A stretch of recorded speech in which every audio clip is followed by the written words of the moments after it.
every estate agent in London will tell you the same thing. Get on the ladder. London always recovers. They aren't making any more of it. And across a lot of this city, over a long enough timeline, they are right. But there are postcodes they will walk you through without mentioning what the service charge has done in 10 years. There are estates built on ground that had to be excavated before anyone was allowed to sleep on it. There are boroughs where your council tax funds a debt you did not create and cannot escape. And there are flats selling today at full asking price that the same buyer will list in 5 years against 400 identical units in the same building. Today, we are counting down 10 London areas where you should never buy a home in 2026.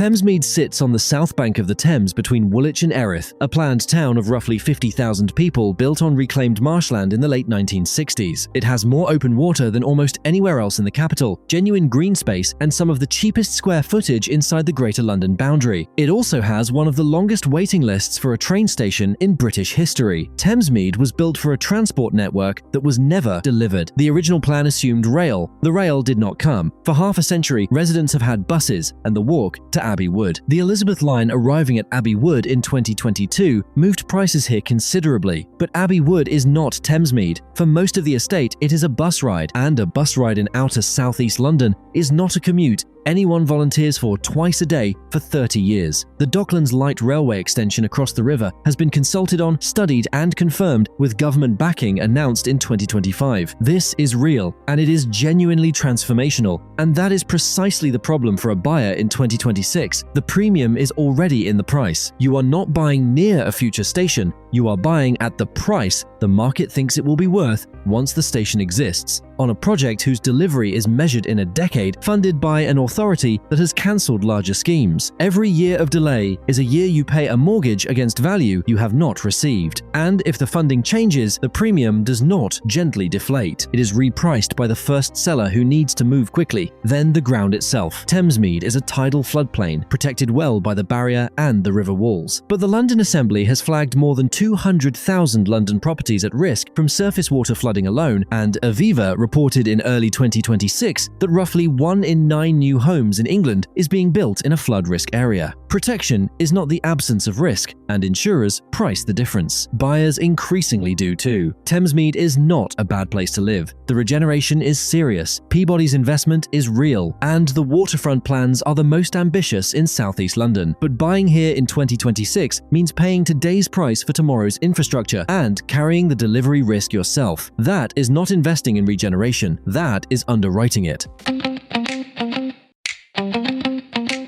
Southall is a West London town of roughly 70,000 people, in Ealing with one of the most established South Asian communities in Britain, an Elizabeth line station since 2022, and a food scene people cross the city for. On paper, it is exactly where a first-time buyer should be looking: transport, culture, affordability, and a giant regeneration site delivering thousands of homes. That regeneration site is the problem, and the problem is buried underneath it. The Green Quarter is being built on the old Southall gasworks, an 88-acre site scheduled to deliver around 3,750 homes. Before a single flat could be occupied, the ground had to be dealt with. Land that manufactured town gas for a century does not come clean. The remediation involved contaminated soil containing benzene, naphthalene, asbestos, and cyanide treated on site. From 2017 onward, surrounding streets reported a persistent chemical odor. Around 50 households reported respiratory problems, from asthma onset to eye irritation, headaches, nausea, and skin reactions. The Environment Agency became involved. A legal campaign was assembled toward a public nuisance claim. The developer has maintained throughout that the works met the required standards, and regulators monitored the site. Here is why this matters to a buyer in 2026, regardless of who was right. Environmental history attaches to land permanently. It appears on every search a solicitor runs for every buyer you will ever have. You are not purchasing a dispute, you are purchasing a disclosure. In 10 years, a buyer's conveyancer will produce a report referencing former gasworks land and historic contamination, and that buyer will do what buyers always do when a document contains the word contamination: ask for a reduction or walk to the next flat. A remediated site can be perfectly safe and still be permanently harder to sell than the identical flat 500 meters away with a clean search. Safety is a scientific question. Saleability is a psychological one. And you will be paid in the second currency, not the first. Southall deserves its regeneration, but buying into a scheme whose foundation story is a decade of odor complaints and a legal campaign means every future sale begins with an explanation. Homes that need an explanation sell for less. And if that just described the development you have a reservation form open for, this is the channel you needed 6 months ago. Subscribe, the next 8 get progressively more expensive.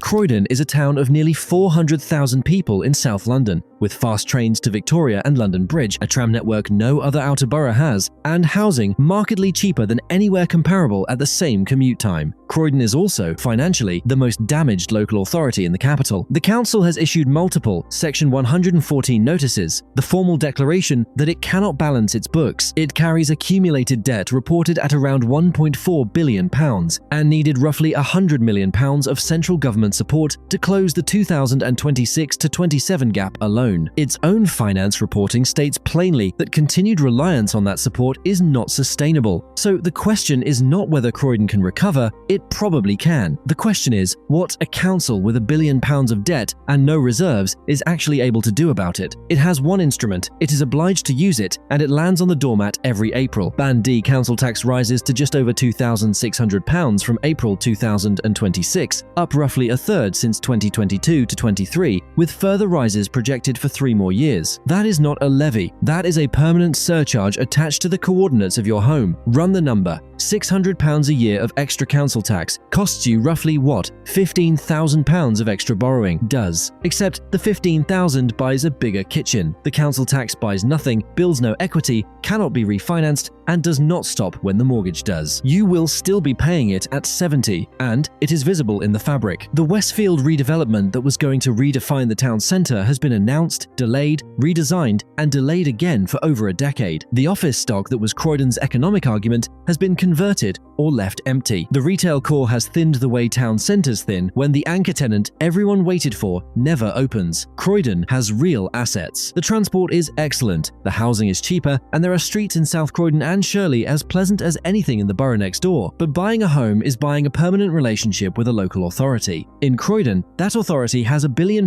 debt and one instrument for servicing it. That instrument is you. Colindale sits in the northwest of Barnet, on the Northern Line, about 25 minutes from the West End. A decade ago, it was aerodrome land, industrial units, and the RAF Museum. Today, it is one of the highest density new build corridors in London. Tens of thousands of flats delivered and still delivering across Colindale Gardens, Beaufort Park, the old Hendon sites, and the West Hendon regeneration on the Welsh Harp Reservoir. Colindale is not dangerous. It is not polluted. Colindale has a different problem, and it is arguably the least understood risk in London property.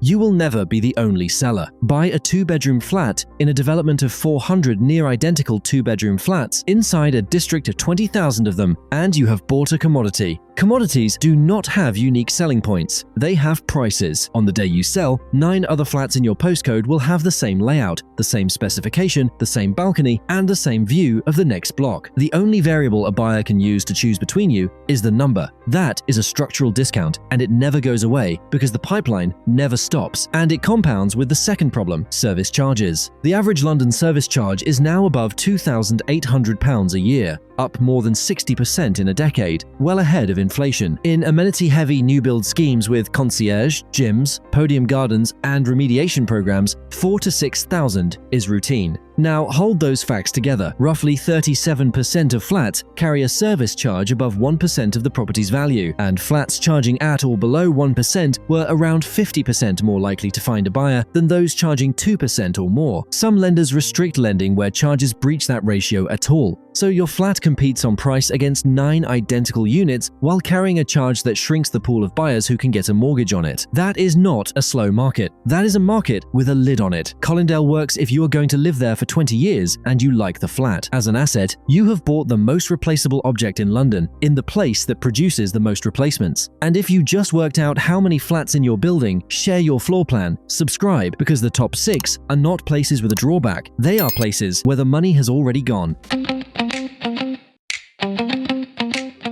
Barking Riverside is the largest single housing development in East London, a former power station site on the north bank of the Thames planned for around 10,800 homes and a population of around 30,000. It got its own railway station in 2022, an overground extension across the Thames marshes, and it has been sold relentlessly as the affordable Riverside frontier. Look at what that station actually is. Barking Riverside is served by one line, a single overground branch terminating, running to Barking where you change.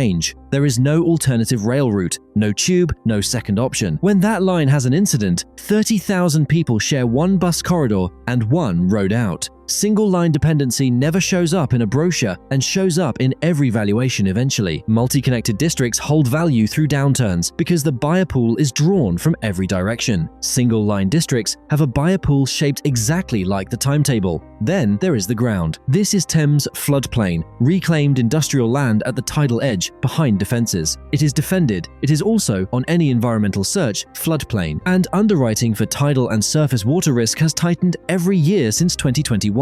Here is the part almost nobody buying a new Riverside flat has been told. Flood Ray, the national scheme that exists to keep flood cover affordable for high-risk homes, excludes any property built on or after the 1st of January 2009 and excludes leasehold blocks of more than 3 flats outright. Reforms in July 2026 changed the premiums and the pricing method. They changed neither exclusion, and the responsible minister has confirmed there is no timeline for extending the scheme to leaseholders. Every flat at Barking Riverside was built after 2009 and every one sits in a block of more than 3. The safety net does not reach a single one of them. If underwriting hardens, there is no backstop, only what the open market decides to charge and a lender who requires that cover to exist before they will lend against the flat you are trying to sell. Add the service charge, which on Riverside estates with private management, river walls and shared plant only ratchets one way, add 10,800 homes still completing around you, meaning the developer is your competitor for 15 years, undercutting you with a warranty, a show flat, and a stamp duty contribution you cannot match. Barking Riverside will eventually be a real place. It is not a place to have your money parked while it becomes one.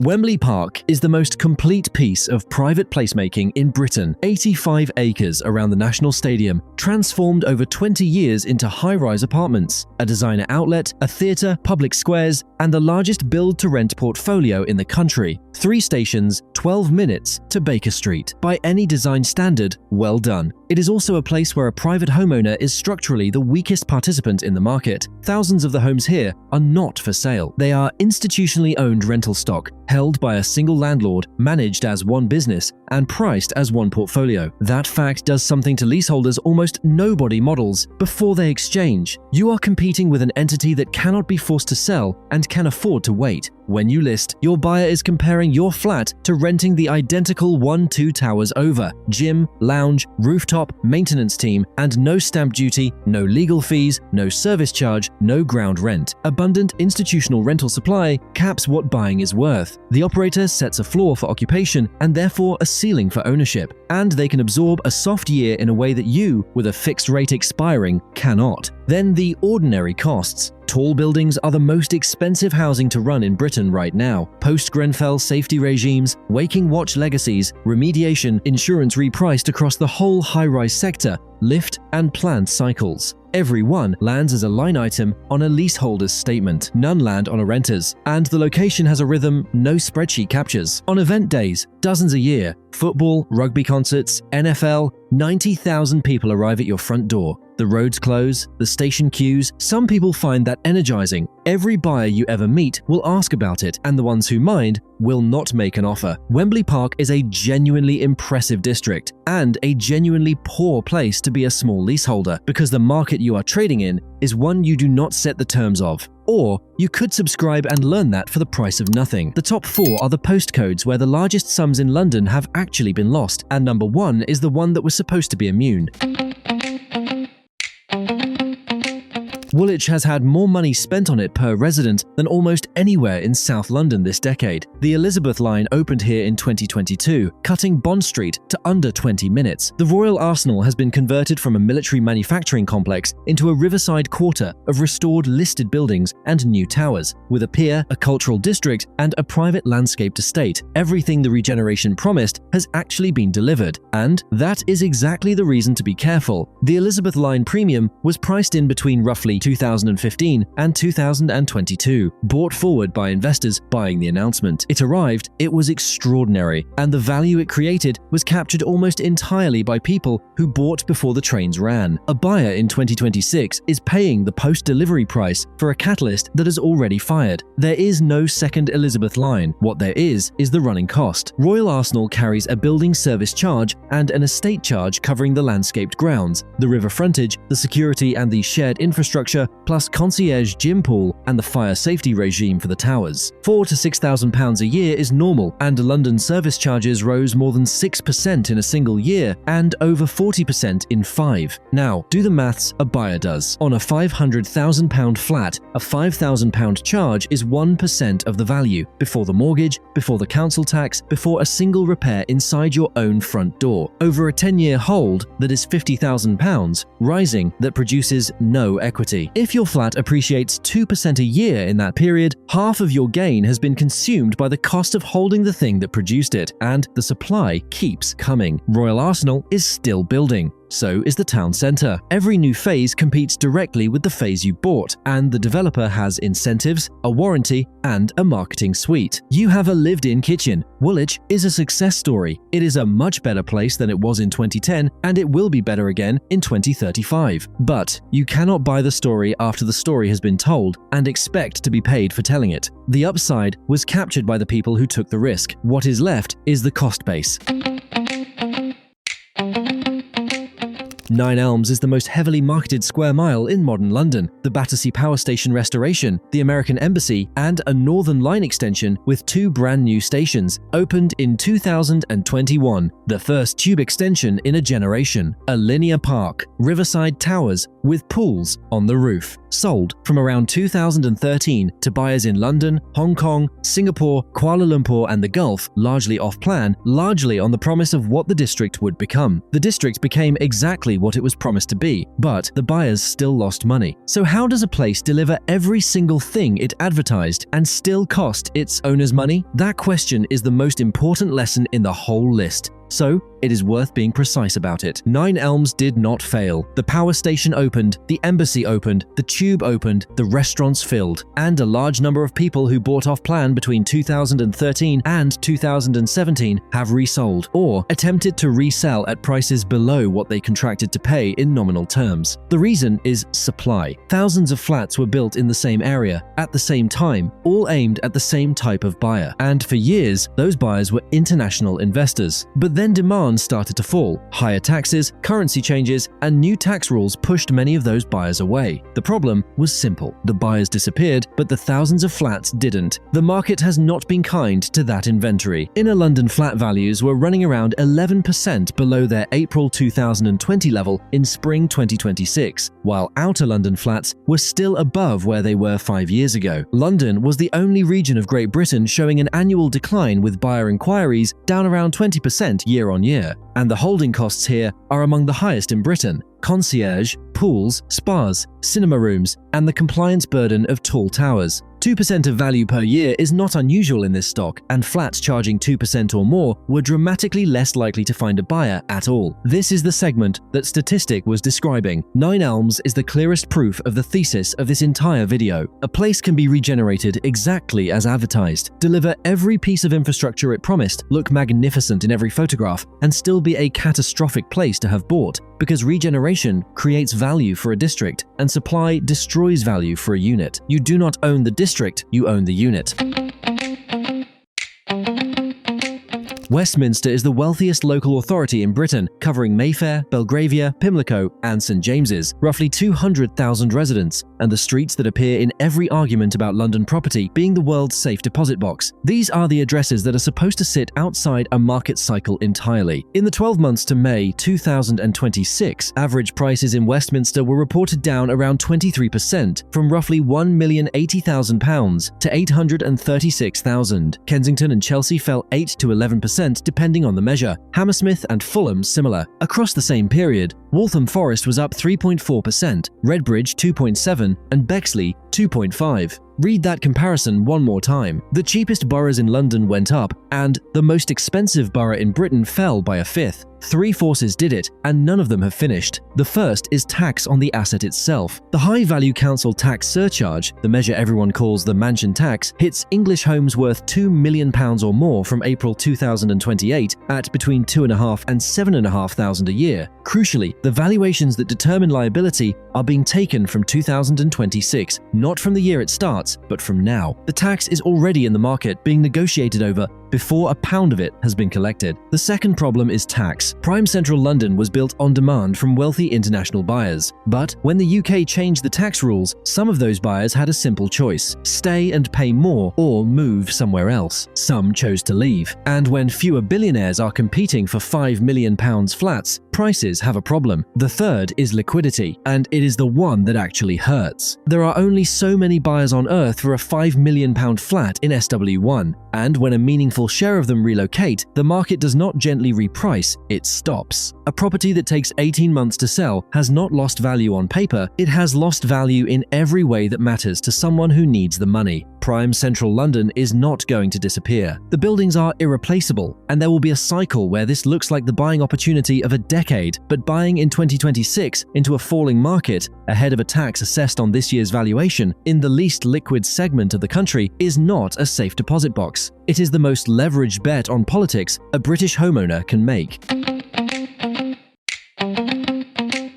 Number 1 is the postcode that was supposed to be the exception. The second financial district of Europe, the tallest residential towers in Britain on a peninsula in the Thames. Tower Hamlets, the borough containing it, has been among the worst performing local authorities in the country in 2026, down roughly 12.5% on official annual figures, around 14.5% on a 12-month to May measure. That is not a wobble. On a £500,000 flat, that is £70,000 in a year on the largest purchase of most people's lives, and individual cases are worse than the averages. A 3-bedroom flat on the 40th floor of a pan-peninsula tower, 2,000 square feet, concierge, parking, one of the most recognizable addresses on the island, sold in 2026 for £950,000. 7 years earlier, it changed hands for £1.4 million. Before that, £2.1 million, 55% gone, from an address every buyer in 2007 would have called blue chip. For a buyer, the question is simple: what actually creates demand for a flat on the Isle of Dogs? It was built on one thing: proximity to a trading floor, and 3 mechanisms have been weakening that answer since 2017. The first is supply that never stops. Tower after tower after tower, completing on a construction timetable rather than a demand timetable. Every new building lands hundreds of units into the same small market, and the developer selling them is better capitalized and more patient than you. The second is the cost of owning height. A 50-story tower is the most expensive object to maintain in British housing.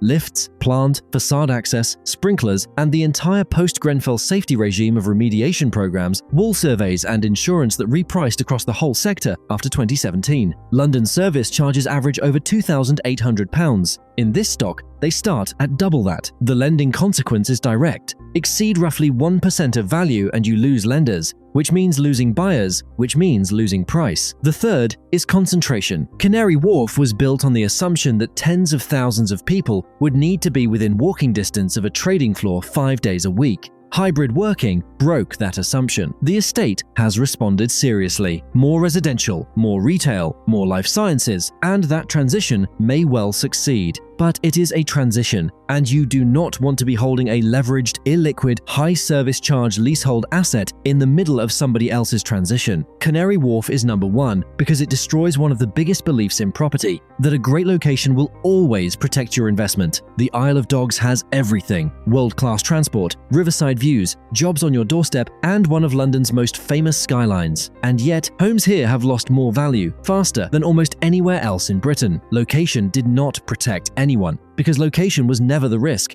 Supply was the risk, cost was the risk, tenure was the risk, and every one of them was written into the contract that buyers signed without reading. Those are 10 London areas where you should never buy a home in 2026. Not because London is finished, it is not. And Outer London is quietly outperforming most of the country's cities right now. But within this market, there are places where the arithmetic does not work. Infrastructure priced before it is delivered, boroughs whose debt becomes your standing order, districts that manufacture your competition, estates where the developer is still selling against you 15 years after you moved in, towers where the cost of holding the asset eats the return from owning it, and the top of the market where the tax is being measured this year and levied in 2028. Tell me in the comments whether your postcode made this list and whether you think I am wrong about it. I cover London almost every day, so subscribe if you want to know everything about London property market. I will see you in the next one.